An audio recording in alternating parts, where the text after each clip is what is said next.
BRS की सरकार ने तेलंगाना राज्य के सपने को चकनाचूर कर दिया है।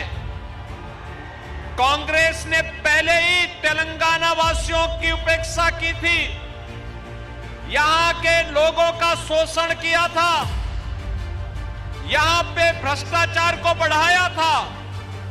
आज केसीआर के नेतृत्व में भ्रष्टाचार की पराकाष्ठा को पूरा कर दिया है।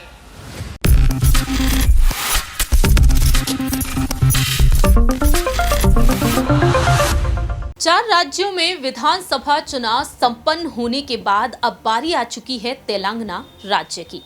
जानकारी दे दें कि मध्य प्रदेश, राजस्थान, छत्तीसगढ़ और मिजोरम में विधानसभा चुनाव के मतदान की प्रक्रिया संपन्न हो चुकी है और अब तेलंगाना में 30 नवंबर के दिन मतदान होने जा रहे हैं। तो ऐसे में सभी राजनीतिक दलों के दिग्गज नेता तेलंगाना की तरफ रुख कर रहे हैं और कई अहम ऐलान करते हुए देखे जा रहे हैं।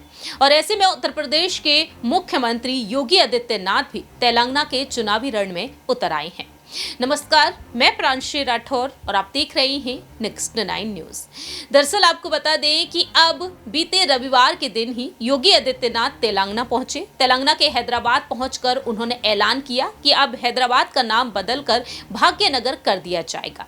और ऐसे में योगी आदित्यनाथ यहां पर खुली चुनौती दे रहे हैं कांग्रेस खेमे को। मालूम हो कि तेलंगाना में इस वक्त बीआरएस की सरकार सत्ता में है और बीआरएस को हटाने के लिए, हराने के लिए कांग्रेस खेमे की तरफ से कई बड़े बड़े ऐलान कर दिए गए हैं। ऐसे में दावे यहां पर यही किए जा रहे हैं कि कहीं ना कहीं सत्ता में इस बार कांग्रेस पार्टी आ सकती है, यानी कि कांग्रेस कर्नाटक के बाद कहीं ना कहीं अब यहां पर भी बीजेपी को तगड़ी हार का सामना कराती हुई नजर आ सकती है।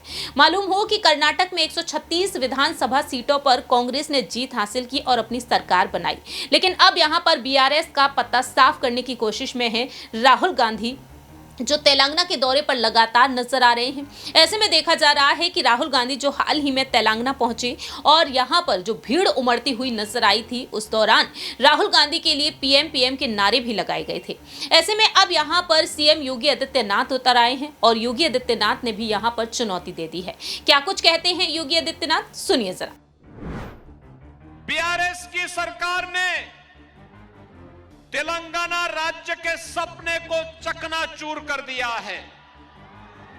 कांग्रेस ने पहले ही तेलंगाना वासियों की उपेक्षा की थी, यहां के लोगों का शोषण किया था, यहां पे भ्रष्टाचार को बढ़ाया था।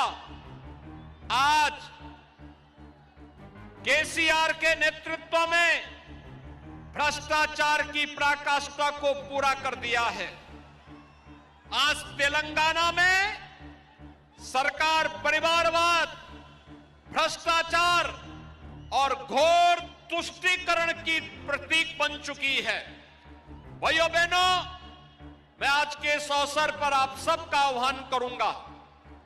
भारतीय जनता पार्टी ने पहले से तय कर रखा है कि भारतीय जनता पार्टी की डबल इंजन सरकार तेलंगाना में बनेगी तो मुस्लिम आरक्षण समाप्त करते हुए अनुसूचित जाति, एससी, एसटी और ओबीसी को इस आरक्षण की सुविधा का लाभ मिलेगा।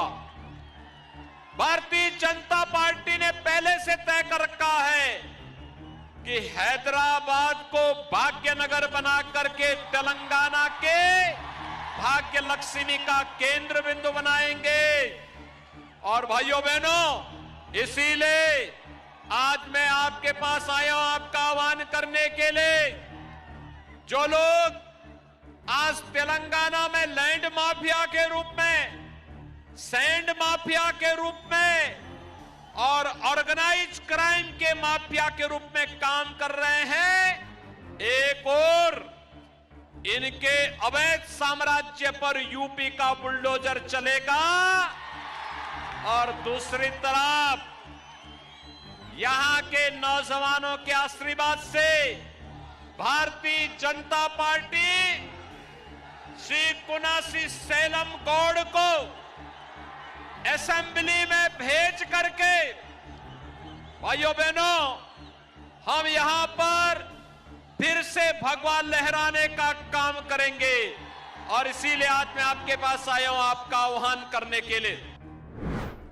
आपने सुना कि किस तरह से सीएम योगी ने यहां पर अपनी बात रखी है। अब देखना यहां पर यही दिलचस्प होगा कि बीजेपी हाईकमान जो सीएम योगी आदित्यनाथ को सभी राज्यों के विधानसभा चुनाव में आगे रखते हुए नजर आते हैं, क्या उनके ये चुनावी वादे यहां पर रंग ला पाएंगे, क्योंकि यहां पर कई जगह का नाम बदलने का उन्होंने दावा किया है। अब देखने वाली बात होगी जब 3 दिसंबर को नतीजे सामने आएंगे इन विधानसभा चुनाव के, आखिरकार बाजी कौन सी पार्टी मारती हुई नजर आएगी इन 5 ही राज्य में। इस खास रिपोर्ट में इतना ही। बाकी की तमाम अपडेट्स के लिए देखते रहिए नेक्स्ट 9 न्यूज।